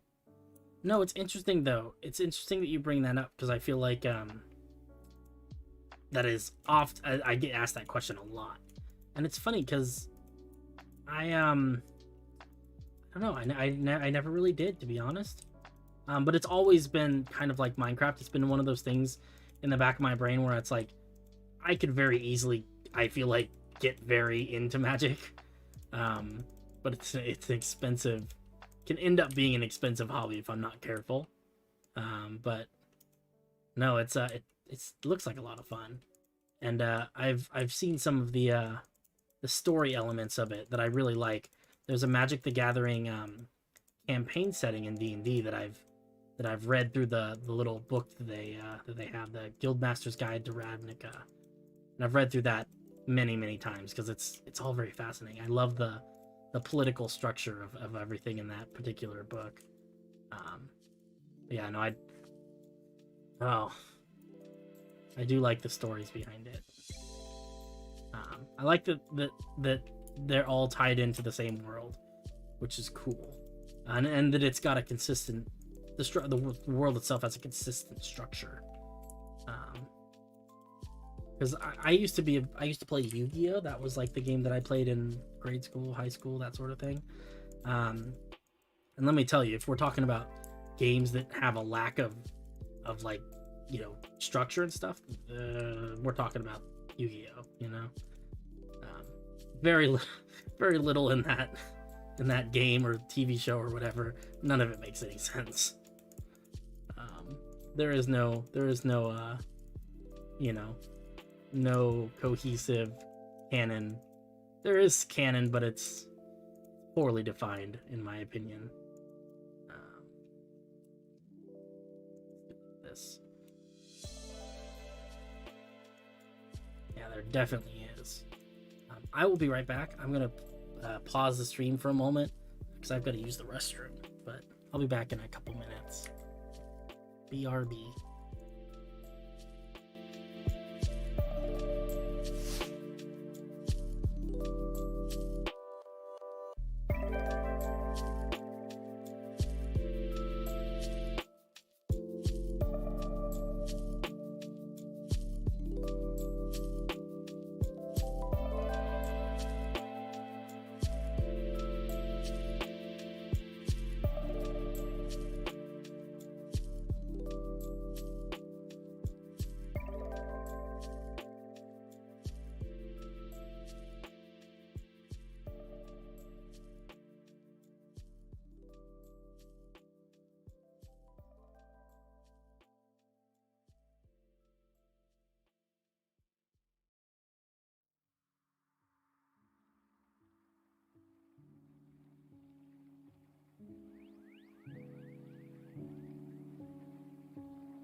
Okay, I have returned. What did I miss? Oh yeah, they're both owned by Wizards of the Coast. Which is interesting. It gives a lot of interesting opportunities to do crossovers and stuff like that. It's kind of nice. Yeah, I have to say, I have to commend Wizards and their handling of crossover content when it comes to Dungeons and Dragons. Yeah, it's true. One, and I think that it's a similar fan base, and it's also like a similar sort of age group. I think that the same people, you know, I mean, D&D is a little bit older, but not that much older. So I think that, you know, probably the first people to probably play Magic and to really get into it were probably the same people who played who played D&D back in the day, I would imagine.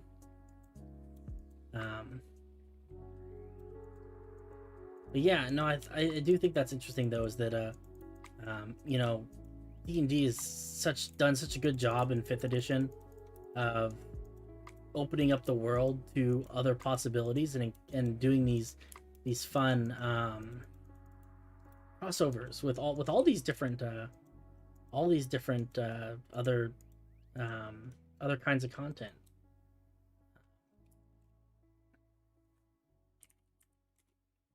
Kind of cool. And some of these holes are like crazy deep. But yeah, no, I mean, you know, I mean, they did they did the Magic the Gathering crossovers, which were both of them. I haven't seen much of the new one, but I hear it's good, and I've done a lot of I don't know, I've read a lot about Ravnica. I've been reading the book over and over again for quite a while now. And that's super cool. Oops. Well, and then they did they also ended up doing things like they did the crossover with Rick and Morty, which is completely random. D&D did a crossover with they did crossover content with Critical Role, who, I mean, you know, they're D&D players, so I don't know if that really counts as a crossover. It kind of is. Matt Mercer, who's the DM for that group, he's a madman. He does so much cool stuff. I'm very envious of his ability to just flawlessly make this stuff happen. But and then recently they also did a crossover with League of Legends, which I thought was really neat. Because, you know, we talked about this a second ago. I'm a fan of the game. And that's another game that has just such beautiful lore. The lore that goes along with the world in League of Legends is it's just breathtaking. Which is a shame, because in the actual game, there's like zero mention of the lore ever. Like, yeah, it's really bad. And it's kind of a shame, because you could tell reading through they've got like a universe page. That's the universe of League of Legends, and it's got all the lore, and you could tell that whoever wrote this stuff cared deeply about it, and about all these different factions and the different countries and stuff. And it's just kind of a shame on some level to watch, because just no mention of that stuff is like ever made in the context of the video game. It's kind of sad, but it is really awesome stuff. D&D crossovers just seem like funny, interesting concept because of the nature of the game. I didn't hear about the League one. Yeah, it's based in Bilgewater, which is the I mean, you could probably imagine what Bilgewater's, right? Like, it's like Pirateville. But it's just really good, really, and it's well made. They put a lot of time and thought and effort into it, which is funny for like a one-shot crossover kind of deal. Like, there's a lot of detail there for something that was very obviously never going to be more than just a single one-shot kind of thing.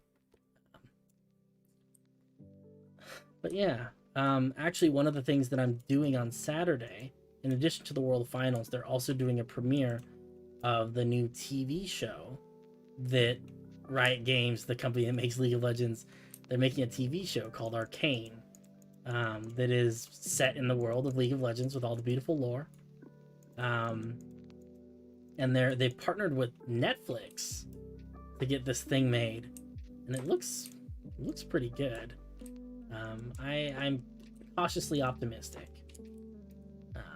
But they're doing a premiere of that on Saturday as well, but it's gonna be Saturday evening. So that's kind of cool. Excited about that one. Yeah, lots of neat stuff happening.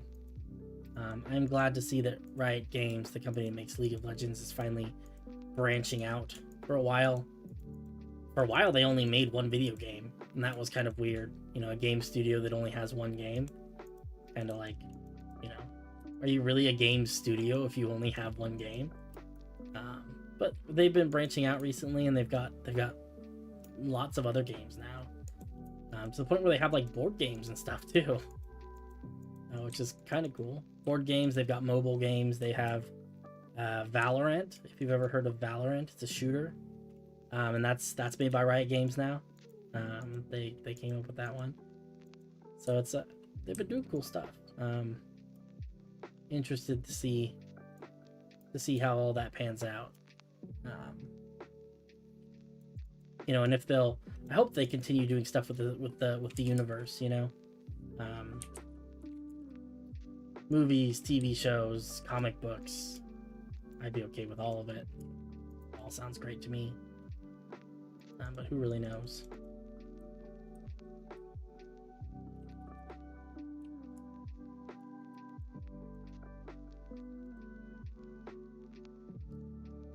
Oh, really? Now that's interesting. Huh. Oh, man.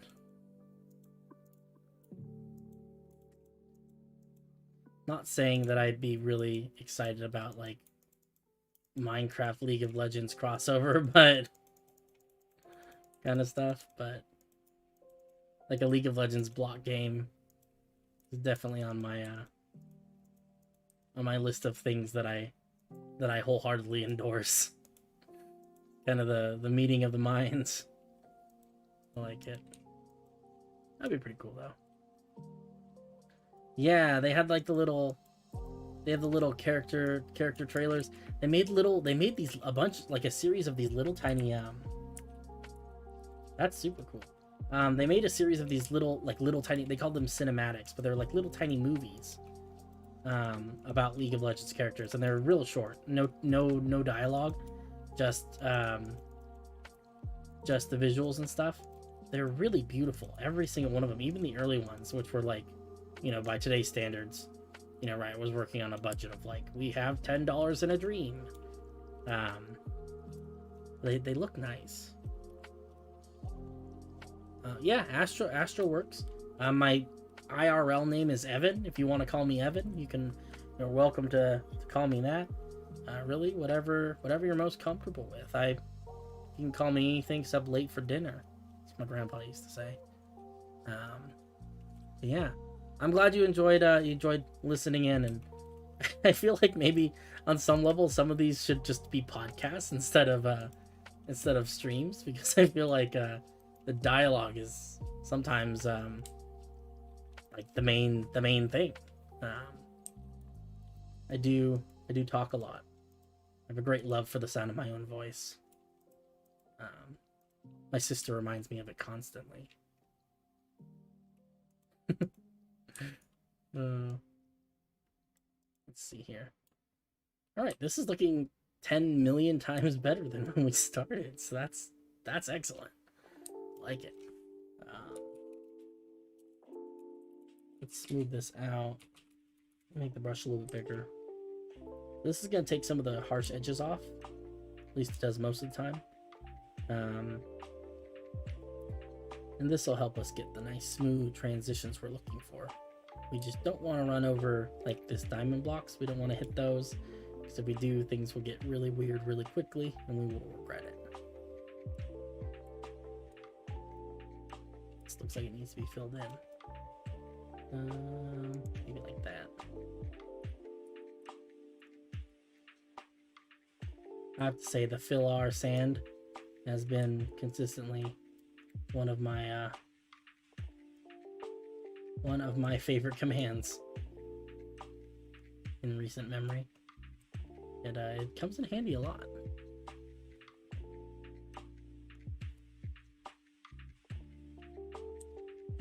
Okay, this is looking so much better now. It's funny because I do all the rough stuff with keeping in mind that, you know, okay, it looks rough, but it's gonna get smoothed out when I hit it with the smooth brush. But I never really realized just how much smoother and how much nicer it looks until I've done it. And I'm like, wow, like this, it just looks so much better. There will absolutely be parts of this that we have to fix by hand. No doubt at all. But this is a good start. Gives us some place to a jumping off point, if you will.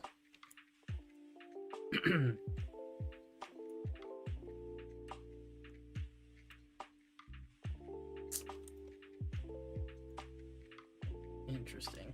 Yes, it's gonna be a nice. Oh, that's the shadow. I was like, is there water there? But yeah, no, this is gonna be a nice some nice hillsides, some nice river.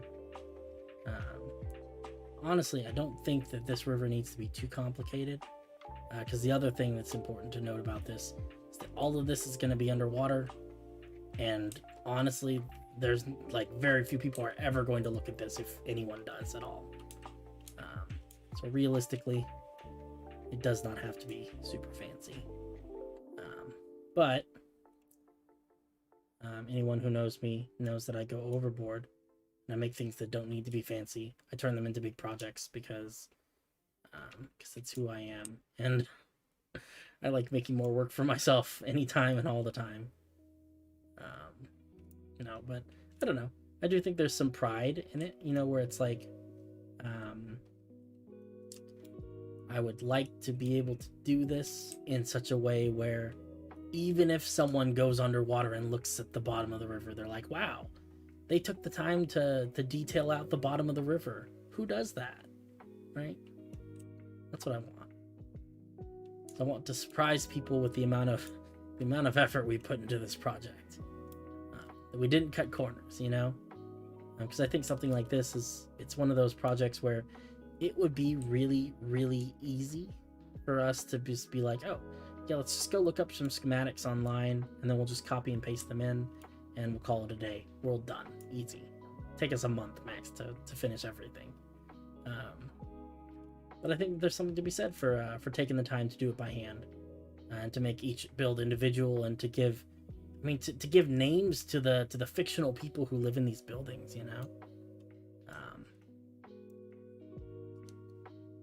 due to all the things that might not need it. Exactly, I do that too on my builds, to the point of keeping details on blocks you'll never see unless you break other blocks first. That is a vibe. That is 100% a vibe. I love that.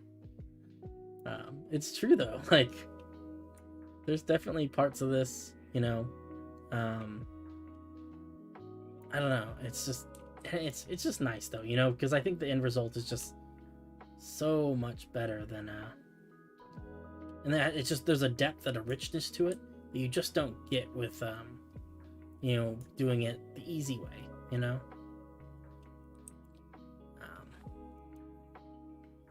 It also makes me feel better knowing the world's more fleshed out in a sense, even if I'm the only one who knows it. Yeah, and I think that that's kind of important, is that, we're doing this at the end of the day. I would think that the vast majority of us are doing this for ourselves, right? We're making these Minecraft worlds because we like making Minecraft worlds, because we like doing it. And I think that there are definitely people who do it for other reasons. There are certainly people who are like, oh no, I'm only doing this Minecraft stuff because someone is paying us to do it, or because I think I'm gonna get lots of likes on Instagram for this. But I think I think that doing it for yourself, number one, I think it's gonna take you farther in the long run. It means you're gonna get less burnt out on things because you like what you're doing. And I think that, doing it for yourself means that you get to make decisions like this, where you get to say, hey, I want this building to, I want these blocks to be just right because this world is for me, right? Because I want it that way, and that's the way I'm gonna do it. That's cool. See, we're getting a little bit of that. It does this with the blocks when I accidentally smooth it with the grass there. So I have to get rid of the grass, and then I have to re-smooth. There it goes. And obviously not all this is going to stay sand, just in case anyone had any doubts in their mind. We will eventually fill this in with all manner of other blocks that are not sand. For right now, sand is a good palette, because if I make everything out of sand, then if any blocks get magically teleported up into the sky, they fall back down. The terrain ends up looking fairly natural again. I think this is pretty good. Our turtle friend is still chilling. It's good. It's a whole heck of a lot better than it was when we started. Let's fly up and see if we can get a bird's eye view of this, because I'm quite interested to see. Let's see. And load it all in. The lake looks good. It's kind of a bay. It's like a bay attached to a river. But anyway, it looks good. fairly smooth lines. I can see a few places where I can go in by hand, fix some things. I think. Turn on my... this area right here, that could use some work. I see some square edges. This right here. Probably some need to decomplicate. Get rid of some of these like little holes and things like that in the ground. But overall, not bad. I think we'll take these outcroppings and we're gonna make these into stone so that when they stick above the water, it's like big rocks. They're coming out of the sand. And then these edges, of course, are gonna be blended back in. We might do something like this. We might need to repaint this stuff as well. I don't know. But there's probably gonna be some gravel and some dirt and whatnot. Well, this area right here was what did have water in it. It was just really gross and not poorly designed water. This area over here, yeah, this big basin over here, this was like 90% dirt when we started, dirt and grass, and it was really, really ugly. I wonder if I have a picture of it somewhere. But like basically all this right here was dirt, and it was like really weird dirt. It wasn't even this pretty. It's just really bad. And so we changed all that and we smoothed it all out. We also dug out, there used to be an island here, and then this used to stick out much farther. Overall, this looks pretty good.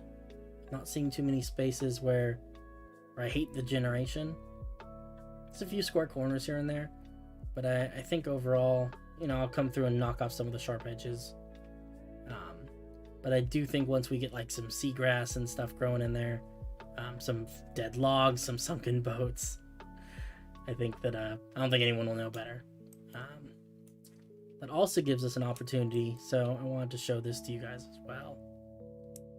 Fly down here. Oh, I'm not in spectator. I guess it's, I swear to God, there's a little beacon thing up here. But basically this is going to be a little town. This is the town of, maybe that's the beacon over there. This is the town of Tarselfield, though. Kind of a military town. This is where the Navy is going to park their big boats. So they're going to sail them into this safe little port here. So this is going to be big docks right here. Big docks, big old docks. And then you can see that Finn, the thing that we were showing you before that Finn is building, and this whole area up here is also military stuff. It's just on the city side of this wall. So this is all going to be military stuff. I don't know where this floating building is going. It used to be right here, but I think Finn is moving it somewhere else. Oh, you're right. This is Walden Grounds, not Tarselfield. My bad. I've got them mixed up. I was thinking about Tarselfield earlier today. No, you're right. This is Walden Grounds. Good catch. Good catch. Yeah, but this is Walden Grounds. This is the military area.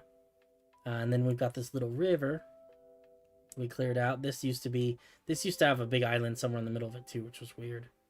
But people could sail boats out this way, all the way out to the ocean.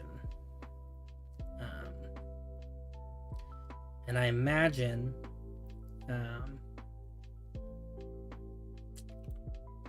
somewhere on this mountain, which the red line's going away too. It was a whole thing. We actually, it's the mountain's got a slice out of it, that we're working on fixing at some point. But eventually, I think maybe like a castle or something on this mountain, just because it's right at the entrance to the both kinds of bays. Well, if we put I don't know, something to protect this area, it feels like. I don't know quite what. So you already have this stuff over here. I don't know. I think that's just a marker. We can get rid of that. Also get rid of this, but I think there's going to be a statue here. It gives me some sort of claustrophobia. Oh man. I guess if I put a trapdoor, I could crawl around inside there, huh? This entire mountain is like very, it just has a single block high gap. Let's see if we can. I'm just kind of curious now. Look at this. This is not a good place to be. I don't like it in here. No. I thought it was gonna be fun to crawl around in there. Nope. Not feeling that. The MCX is taken to calling it the Anime Sword Mountain. Because it looks like someone took a really big slice out of it. Oh my goodness. I think though that detailing the riverbed and everything is gonna have to wait. Because it's 8 o'clock. And I did promise myself I would go to bed at a reasonable hour. I've been staying up way too late, and it's starting to make me really groggy in the morning. I remember you talking about how the elves in your world were tribal or separated to different tribes.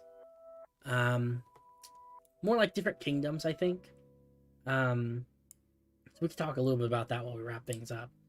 But basically, you know, this is the country of the elves, right? The country that's run by the Enorian Empire. And Enoria is relatively new as a country. It's only been around for about 3,711 years, all said and done. And before that, before all the elves were united under one king, and one civilization, right?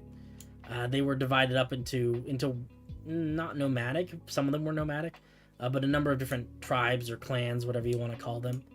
And in particular, there were 4 of them that hung out in this. I'm sorry, 5 that hung out inside this particular valley. This is just one valley among many in this world, but this one, there were 4 tribes. I'm trying to remember what they're all called.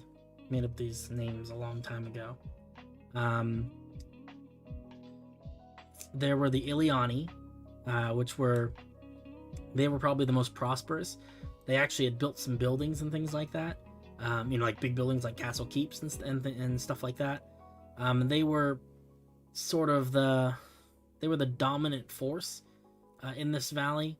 But, they weren't like, no one was like bending a knee to them or anything like that. It was just kind of, they were the big bullies that you didn't mess with if you're one of these smaller tribes. There were the Wyver Tribe. The Wyver were immigrants. They came from the Silverwood Mountains, which are far on the northern part of this continent. And they were driven out of their homeland by a war that happened many, many years ago between the elves and the dragons. Right along the edge of the country, there's a river called the Blood River that separates the Dragonlands from the Elven territories. And there's a lot of war out there, a lot of people fighting, and they were kind of driven out of their homeland many, many years ago, and they kind of settled back down in this valley. There's the Geltorn. The Geltorn they've always kind of been here. They mostly stick near this lake, this big lake. This is Lake Athenai. And they fish. That's kind of their whole thing is they found a big lake. It was a nice freshwater lake, lots of good fish. They settled down, they said, you know what, this is where we're going to live. And that was the end of the story. The Geltorn kind of just peaceful. They just do their own thing. They don't really pay attention to the politics of everyone around them.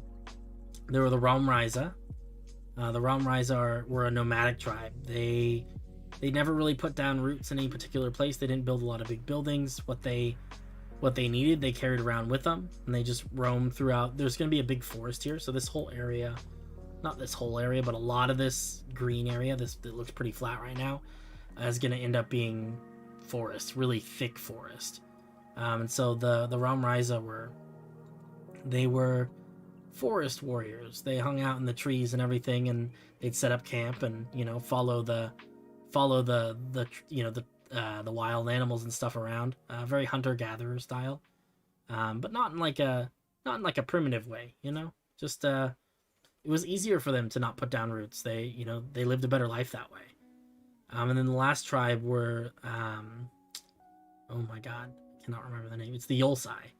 The Yolsai were kind of the quote-unquote evil tribe. They were the ones who they're always picking fights with everyone else, and it was kind of like, at some point everyone else was like, okay, come on, guys, like, seriously, you need to stop raiding our villages. Why are you still doing this? We can all be friends. And they're like, no, we don't want to be friends. We want to continue raiding your villages. We don't want to have to deal with all that.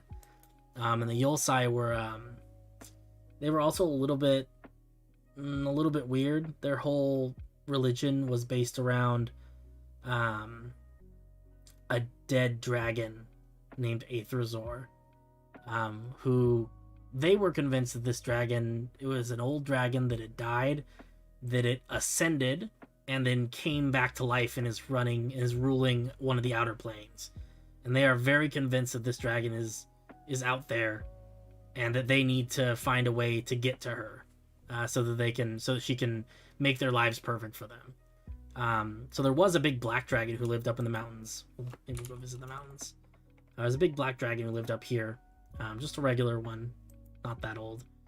And they went up there and they killed him, and then built a village out of his bones, as kind of and a temple and everything to their dragon god, who, right, they believe is slumbering in a different dimension somewhere, and they just need to wake her up so that she can fix everything for them. I'm pretty sure this is where that village is going to be. Yeah, this is Shadowcrag. So up here in these mountains somewhere, I haven't quite figured out where. I think probably somewhere up here, where there'll be a cave. This is where the black dragon was living, chilling, stealing some sheep every once in a while, but mostly not bothering anyone. And then the Ulsai came up like, you know what? We're gonna kill you as an offering to our dead dragon god. So they murdered him, cold blood, and built their town here, kind of in the area where he was living. So not the nicest people in the world, but fun story for sure. But yeah, the Yolsai were the ones who they're the ones who were like, no, we don't want to become part of your Enorian empire. We're gonna have our own empire, the Dragon God Empire, and it's gonna be great, and you guys are all gonna want to join us because it's gonna be better than yours. So that didn't work out so well for them, but there's still a few of them living up in the mountains, being just kind of generally mean to everyone around, even though it's been 3,000 years. Kind of sad. But yeah, those are the 5 tribes that lived up this way. And what ended up happening, in terms of like the story of the empire, is that we had these 5 tribes who were kind of disunited, in addition to like the many other kingdoms that were in what is now Enoria, right? There was the Damerwald monarchy that was over the mountains and everything. There was a kingdom called Akaido that was on the kind of the western coastline. There's a number of these different small empires that were constantly kind of at war with each other. And what kind of ended up happening that brought everyone together was that an ancient eldritch god named Helvrog kind of rose to power. And he's a god, right? You don't mess with those guys unless you have a very good reason. But he was locked up in a plane. The other gods kind of put him in timeout because they said, hey, you're being a dick. You get to go to timeout for 10,000 years. So go sit in Nevermore and think about what you've done. And he was pissed about that. And he managed to, through various nefarious means, he managed to drum up an army, and open a portal between the prison dimension he was locked in and the prime material plane. And he started trying to squeeze himself out of that through that little portal so that he could just kind of wreak havoc on this whole area. And the portal itself actually was down here on this island, a little bit below the surface. And there was of course, a brave adventuring party called Starlight's Edge, which is actually an actual D&D campaign I ran with some friends for a little while there. And they killed this ancient god, or at least they they beat him into submission, and then they broke his body up into 17 different pieces. You can't kill a god, but you can break up his body into a bunch of pieces, and if you hide the pieces and they never come back together, then the god will not revive. He'll stay subdued until all the pieces, or at least a lot of the pieces, are brought together. So they broke him up to 70 pieces, gave all the pieces away to people they thought were trustworthy. And part of that coming together to fight this one great evil was that the clans of the Ilian Valley here, they united and they said, you know what, we've got bigger problems. This is a problem that affects all of us. Let's work together on it. They came together to form the beginning of to form the beginning of what was the Enorian Empire, the Sigil Peak Confederacy. And it was run by the king at the time, was Kymander de Miravel. Wise man. He ruled for quite a while. And eventually, this confederacy turned into an empire and turned into a stable kingdom. And one by one, all the other little kingdoms and stuff in Enoria gradually decided, you know what, it's probably best for us if all of us are united under the same banner, that we fight as one, we all obey the same rules, we don't fight with each other, just in case something like this happens again. And so eventually Enoria was completely united. All the different provinces were all under the same rule, the same king. There's a picture of him here, actually. It's a pixely picture because pixel art. But that was him. That was old King Kymander. Yeah, that's kind of what brings us to today. These days, people don't really remember what happened back then. It was 3,000 years ago. People don't have memories that long. And a lot of it's gotten kind of jumbled, in the time sense. So because of that, it's not clear and apparent to everyone exactly why this big war was fought or what really happened. And so things have kind of been lost to time, and we're nearing a point in the Common Age where things are going to start coming back, and there's no one who remembers what it was like back then. No one who remembers what happened. And a new group of adventurers, a new group of heroes is going to have to rise to the task. There are definitely people from that time period. It's rare for any living creature to have a lifespan long enough to have actually been there. There are a couple, and I'll kind of leave it at that, because if I say any more about that, it will directly impact the campaign that you guys are experiencing. Anyway, guys, a little bit of lore. Probably too much lore. I have a tendency to do that, but I think we'll kind of wrap things up there for today. But we'll come back another day, and we'll do some more building, do some more stuff. At some point I do want to do some more World Painter. Maybe we'll do some of that at some point. But yeah, guys, it's been fun hanging out with you. Thanks for stopping by and hanging out, and just, I don't know, giving me some company while I work on this stuff. I appreciate it. Happy to I don't know, I like streaming. It's one of those things where it's just fun. I like hanging out with people, even virtually and stuff. So anyway, guys, I'll catch you later, but you guys have a great night. And I don't know when the next stream is going to be. Maybe Saturday afternoon. Maybe I'll try to do one on Friday or Sunday or something like that. Make up for it, but who knows? Yeah, I'll catch you guys later. Hello to all the new faces and everything, and thank you for stopping by, if there's any of you still there lurking. But yeah, I'll catch you guys in the next one. Have a nice night or morning or day or whatever it is, and see ya.